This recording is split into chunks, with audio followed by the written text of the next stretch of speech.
Oh, hi, my funky friends! I'm so excited for part 2 of magical realism stories, or slightly magical stories, or whatever you want to call it. I'm so sorry that I'm such a yapper and I couldn't get it all done in one video. I'm gonna try really hard to be a little more succinct this time, but who knows? Who knows what's gonna happen? If you're new here, my name is Asia, and we do a lot of things here, but one thing's for sure, we're always bringing the vibes.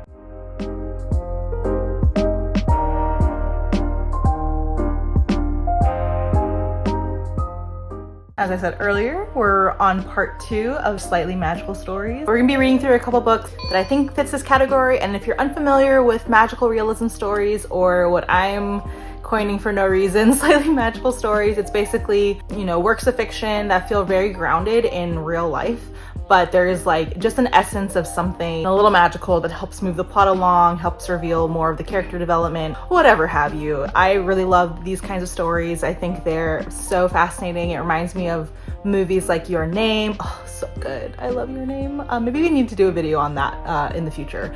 But I'm really excited to read these stories with you. But first, we gotta make a snack.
was gonna start with my snack and coffee, but then my brother surprised me and he was awake this morning and he made some corned beef and rice and eggs, and if you know, you know.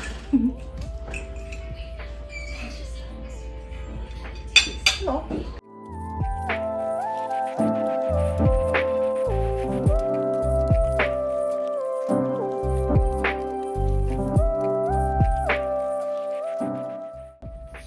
Okay, that was delicious. We're first gonna read Being There by Jerzy Kosinski. And in like all candidness, I did actually watch this movie probably, when did I watch this? I think I watched this back in 2014 or so. And I remember it just being like so bizarre, so like impactful and thoughtful, but like this is a satire. From what I recall from the movie, I haven't like really read into anything about the book yet, but the movie was very much like a narrative, a satirical narrative on like echo chamber culture and how the main character named Chance is just like a sounding board for whoever it is that he's talking to, and he ends up becoming like a renowned person in society due to a really wild series of events. And so I'm really excited to read this because I remember the first time I watched the movie, it was kind of my first time watching something that was satire in that form, and it kind of threw me off guard initially. And I talked to my friend about it, who's like so intelligent, she's a doctor now, and I remember her telling me that she loved the book and she had not watched the movie, and so she was telling me like it's just one of the most brilliant pieces that she's read. So I'm really curious. I'm reading through this with one of my friends for a buddy read, and so we're gonna discuss our thoughts tomorrow, but I figured I'd walk you through my thoughts. The reason why this is falling into the magical realism category or the slightly magical category is, at least from the movie, which I would imagine there'd be a stronger through line in the book about this, beyond it being a satire, everything about like the character development, he just seems surreal and like not, I don't know, like not a typical person. And so there's like some intrigue there that I think might make this fall into the magical realism category. If I end up being wrong by the end of reading this, so sorry. I'll have a disclaimer or something, but let's go ahead and get started.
Okay, I decided to move to the porch because it is a really nice day today. I thought it was gonna be too hot to be hanging out here, but I don't know, at least right now, I feel like I can enjoy the last half of this book. I'm a little over halfway through. It's not a very long book, but so far, it's so good. Of course, this is like no news to anyone, but I think this is better than the movie so far because I am able to see inside of Chance's brain a little bit, even though there's not too much going on up there. But like I said, this is a satire on society. Chance is a gardener from a deceased, wealthy person, and he's been living at that house his entire life. There's no record of him. When the owner of the home dies, he has to leave, and he has, like the meme where it's like, I have no thoughts, my brain is empty, or like the meme about like soft brains that have no wrinkles, no divots, just very smooth. That's basically Chance. And Chance imitates everything he sees through his experience watching television, which was his only like real source of education he had growing up because he had no family. So he's going through life, leaving his only home, leaving the garden, and he's literally just like imitating everything he sees around him.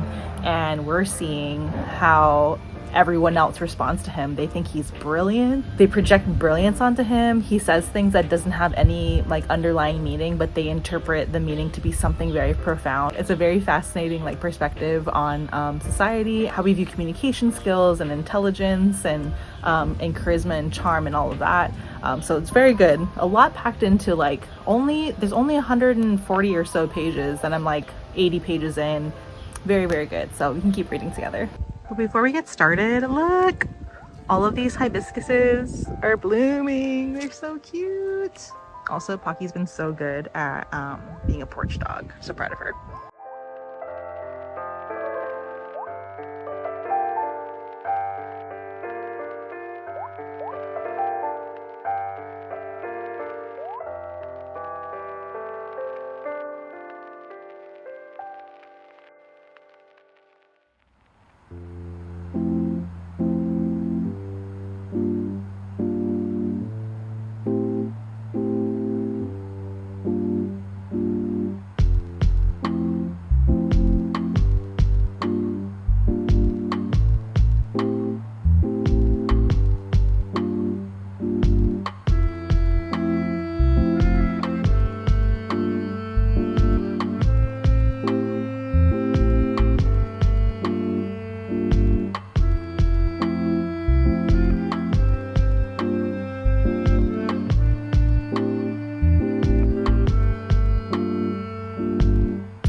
little surprise outing. Today's the day of the surprises. I woke up, my brother made breakfast, and then I was reading on the porch, and Luke and Jacob came out and they were like, do you want to come with us to go walking? And I was like, yeah. So we're at one of our favorite spots. It's just like along the Ohio River where you can just chill and walk. The people that are cycling, walking, chilling. People bring their dogs. Fuji's being leash trained right now. So this is a great opportunity for her to be exposed to different settings when walking. So I'm gonna just read and walk with them.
Okay, we're back from the walk. It got a lot hotter. We weren't even out there for that long because we had to go back home because Fuji just couldn't really handle walking with Pocky. I think she gets too much FOMO with Pocky, so we decided maybe she needs a few more runs just with Jacob without us, so we don't distract her. But I was able to finish ending. Like I said, very, very short book. Being there, it is so interesting. I will admit that, like, I think my experience watching the movie kind of influenced me preemptively putting this in the category of slightly magical, because the way that the movie ended, I kind of thought it was like, oh, this is kind of like a surrealist type story, which it definitely is surreal, but I don't know. I'm not sure if this really fits in the slightly magical category, but maybe if you read it, you can let me know if you think otherwise. But basically, like I said, satire. On one hand, this is a narrative focusing on like how we are influenced by media, because Chance, or the name he goes by throughout the rest of the book, Chance Gardner, even though he was just trying to say Chance, I'm the gardener. He is obsessed with TV. For him, it's like the lens in which he sees life, and so he's like constantly imitating, and so everything he's imitating is obviously like stuff that's already in media. And on the flip side, everyone he encounters projects, you know, whatever they want to hear when they converse with him, when he's speaking very plainly. And even at the end, when there are people that are investigating, you know, his background, and it's very clear that this guy is not like this philosopher, businessman extraordinaire, he has no history. It leads thought leaders, these political leaders, to doubt their entire council and say like, wow, they're not doing their jobs because I know that Chauncey Gardiner is brilliant. And at the way end, the reason why I had initially put this in the magical realism category was because in the movie, it ends with him walking on water. We don't have quite that like striking imagery of something that's obviously not like natural. We do end with him like being in a garden, which is such an interesting metaphor throughout the entire movie because ironically, he's not speaking metaphorically. He's definitely just talking about, I want to be in a garden. He's like simple mind, simple man, no thoughts, smooth brained. But he just, everything he does is like in relation to what he sees on TV or the only life experience he's had, which is the garden that he's tended to his entire life. With, you know, a couple of interactions with the working staff at the homeowner's estate that he lived in. But it's really good. I don't want to give too much away, but it's really bizarre. I just love how like within the span of like a few days, he goes from, being homeless essentially to being uppity ups with the president and Russian intelligence possibly. Very interesting. I highly recommend it. Like I said, I don't know if this should have been in the magical realism category. Sorry about that, but it's fine. I really liked it. Since that novel was very short, it was truly a novella.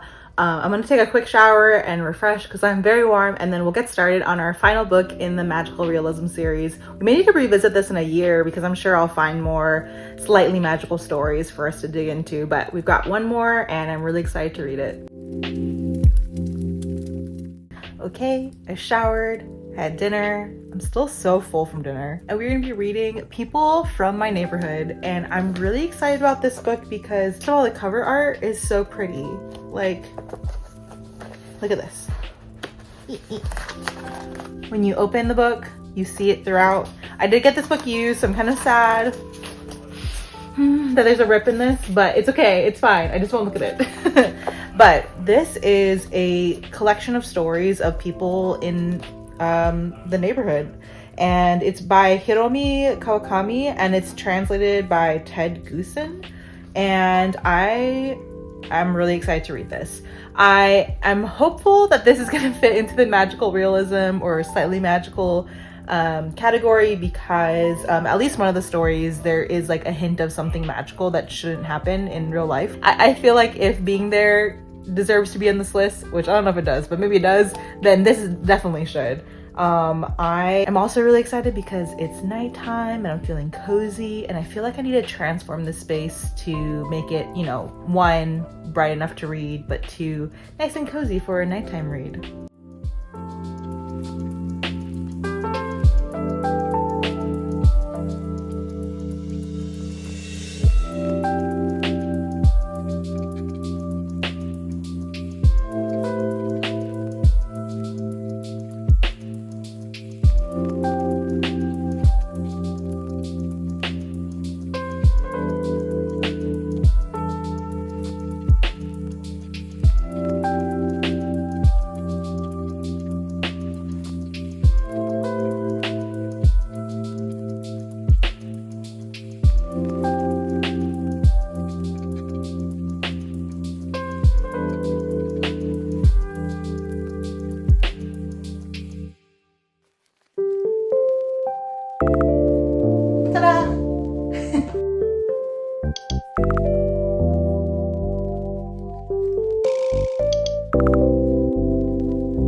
Vibe has been set and now I'm ready to read.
halfway done with people from my neighborhood, and it's so good. It really is just like every single chapter is only like a few pages long. Some of them are only 2 pages long, and each chapter represents a different person in the neighborhood. So it's really cool when you start out.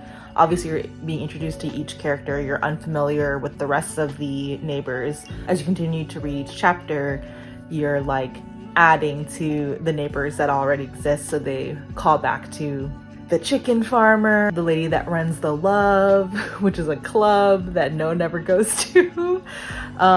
You have rowdy, delinquent type kids who grew up to become famous, and you know, people are really begrudging of them when they're young, and then when they get older and they're famous, they're like, oh my gosh, they're from our hometown.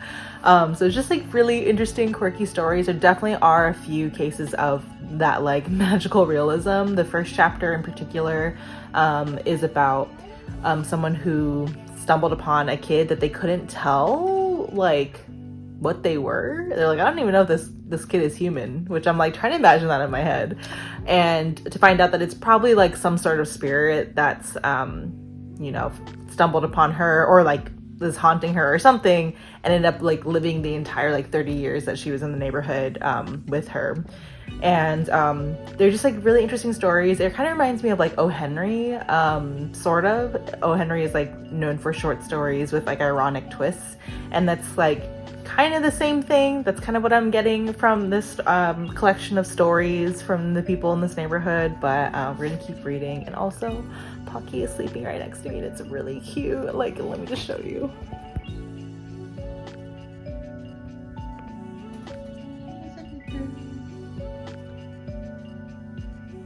I like that she's hanging out with me and not cuddling up somewhere else like she normally does. But we're gonna keep reading.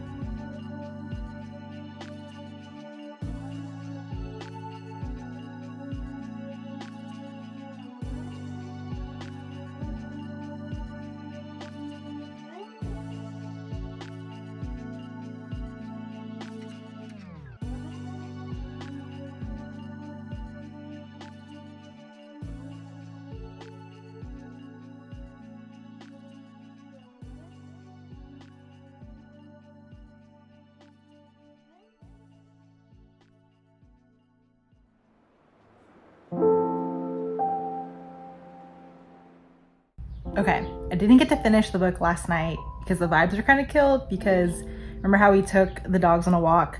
Well, Pocky found a tick on her, and then I kind of like freaked out. I had to like totally comb through all her fur and look for any semblance of a tick, and I didn't find anything else, which is good. But I was like, I think I'm done for the night. I'm gonna finish reading this book right now.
Okay, I finished People from My Neighborhood, and this was a treat. Okay, First, what I'll say is, if you're into slightly magical stories, this is like the book for you because it's so quirky, it's so funny, it's so like witty. I really love this. So like I said, every chapter represents a different event or a different neighbor that live in this neighborhood that should just live in like an alternate universe. So I feel like this is perfect for this slightly magical category.